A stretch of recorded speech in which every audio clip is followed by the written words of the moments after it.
Hello, Craft and Create fans. This is Dawn at the Sheraton Public Library, and I just wanted to give you a quick tutorial on this week's kit. And a reminder, there are still a few kits available for the pumpkin from last week.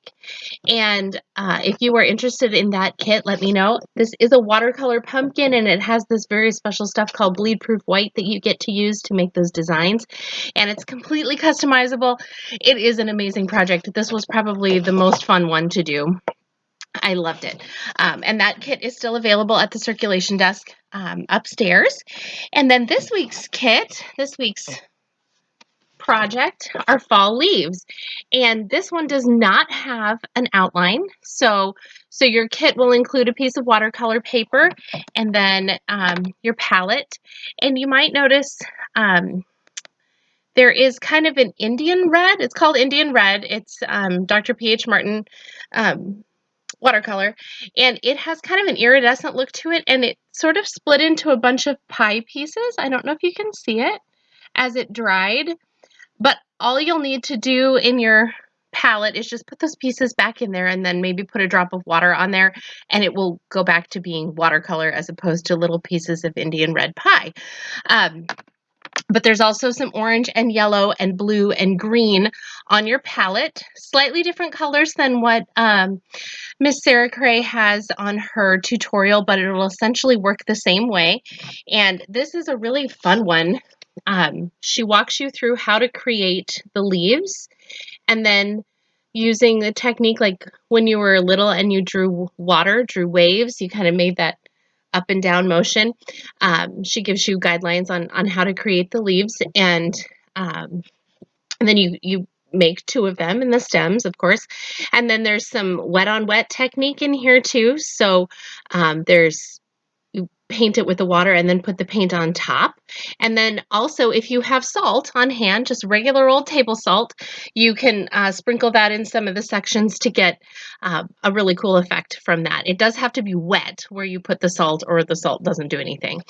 At the end, because I had made a couple of little boo-boos on my paper and smudged a couple things, I actually splattered watercolors all over my paper just to make that look like it was supposed to be there. So that is not in the tutorial, but that's something I did. And of course, as Sarah would say, it's your painting, so you can do whatever you want with it, which is always exciting and fun. And again, I would love to see some pictures of your artwork, some pictures of the things that you're doing. And I know that Sarah and the crew at Let's Make Art would love that as well.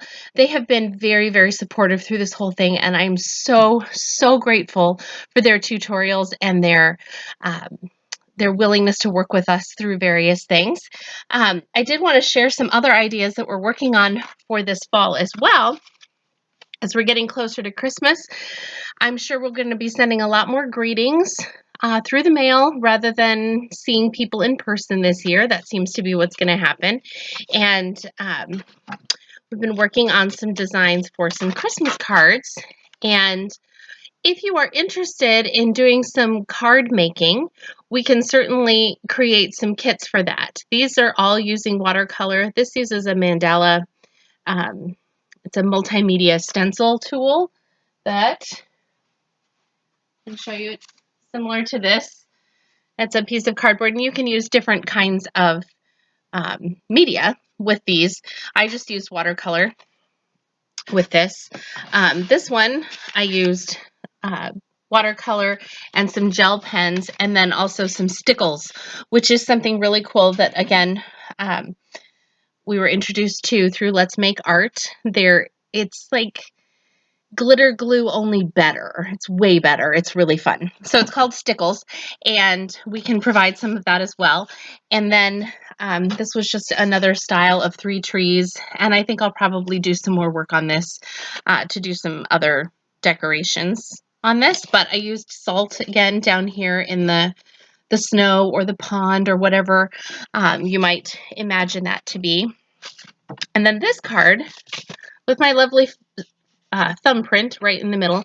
This card is just the first layer of watercolor for a snowflake tutorial that you basically create a 3D card using an X-Acto knife and watercolor. And so if you are interested in doing some card making, please let me know. Emailing me is the best possible way to let me know that. And my email is SheratonLibraryKids@gmail.com. And remember, I started out as kids programming, but I really do all the programming. So just because my email address says kids does not mean that all of the programming is designed for kids. It's designed for all ages. And if you have any requests or suggestions or ideas, please let me know. I'm always open to new suggestions, especially during this time when we're trying to do everything virtually and off-site and through kits. And there are lots of different things we can do. And feedback is always appreciated. So again, SheratonLibraryKids@gmail.com, and stop by the front desk, the circulation desk, to pick up your pumpkin kit from last week, because there are still some of those, and your kit for the fall leaves. And again, aside from liking the videos and doing engaging with the videos, watching them, which always helps us, it is really important that you return the palettes and the brushes in your kits, because I don't have an unlimited supply of those. And if I don't get them returned, then I won't be able to make any more kits. So please, if you already have a kit at home, please bring back the palette and the brushes. And if you have carbon paper at home, you can reuse that multiple times for other kits. So again, if you have any questions, let me know. And I look forward to seeing you soon at the library. Have a great day.